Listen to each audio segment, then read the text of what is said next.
Today, we're talking about something called the discipline bridge. It's a really powerful idea that helps explain why it's so incredibly hard to make a change, and more importantly, what we can actually do about it. So, let's get into it. Okay, let's just start with the question that gets right to the heart of everything. You know what to do, right? You know you should probably wake up earlier or drink more water or finally start that thing you keep talking about. You have all the information. So what's going on? Why is there this massive gap between knowing what to do and, actually doing it? But hang on, before we go any further, let's get one thing straight. It is so easy to fall into the trap of thinking, oh, it's too late for me, or I'm just not that kind of person. Well, that's just not true. You're not too late. You're not too old. And you are absolutely not incapable. And that brings us to the first major point here. The problem for most of us, maybe all of us, isn't a lack of knowledge. I mean, we are drowning in information. Just think about it for a second. Does any of this stuff sound new to you? Wake up earlier, take care of your body, do the work, stay consistent. We've heard this a million times, right? We could probably write a book about all the things we should be doing.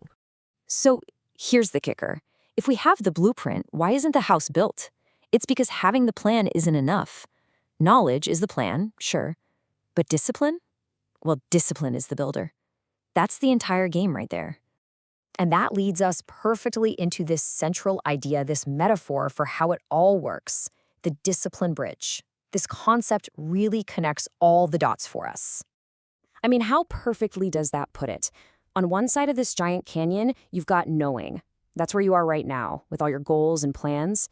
And way over on the other side, you've got becoming. That's the person you want to be. Discipline is the only thing that gets you from one side to the other. Without it, you're just stuck, looking across the gap. Now, this is so important because we often get discipline confused with its popular, but let's be honest, totally unreliable cousin, motivation. We wait to feel ready. We wait for that spark of inspiration. But motivation, it comes and goes, right? It's a feeling. Discipline is a choice.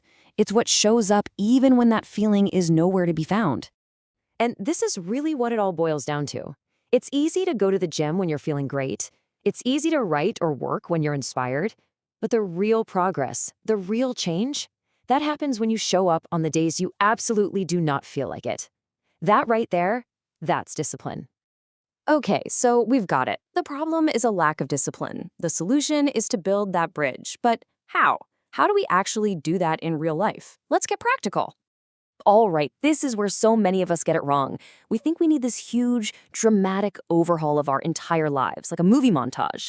But that never sticks, because it's just not sustainable. Real, lasting change is actually kind of boring. It's small, it's quiet, and it happens every single day. The goal isn't to become a totally new person tomorrow. Nope, the goal is just to be 1% better. That's it. It sounds like nothing, right? But that 1%, when you stack it up day after day, week after week, that's what creates an incredible transformation over time.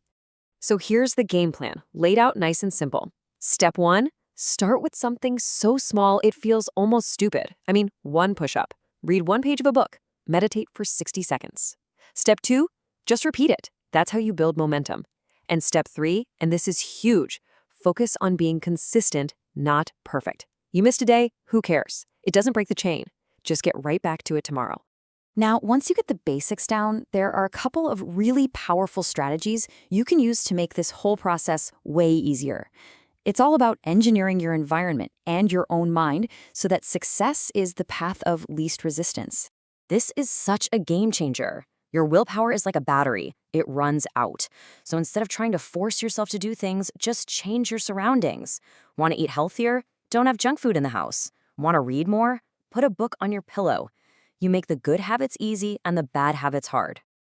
And now we get to the part that a lot of us, well, we kind of try to avoid. It's about being accountable to the single most important person in your life, yourself. And this isn't about beating yourself up, it's about building trust with yourself. Just let that sink in for a second. Every time you say, I'm going to wake up at 6 and then you hit snooze, it's not just about the lost time.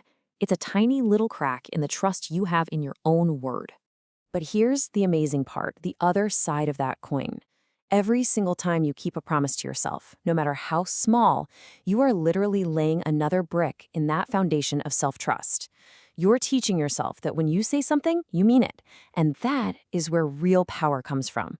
Okay, so let's talk about the payoff, because this is the hard part, right? The results of discipline, they're often not immediate. They're quiet. And that can be really, really discouraging. You have to believe this, down in your bones. Even on the days when you feel like you're going nowhere, when you can't see any progress, the effort is accumulating. It's like compound interest. The work is never, ever wasted. Every single one of these choices, every rep in the gym, every early morning you get up, every time you choose the hard thing over the comfortable thing, it's a brick.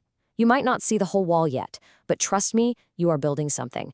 You're building skills, you're building confidence, you're building a new you.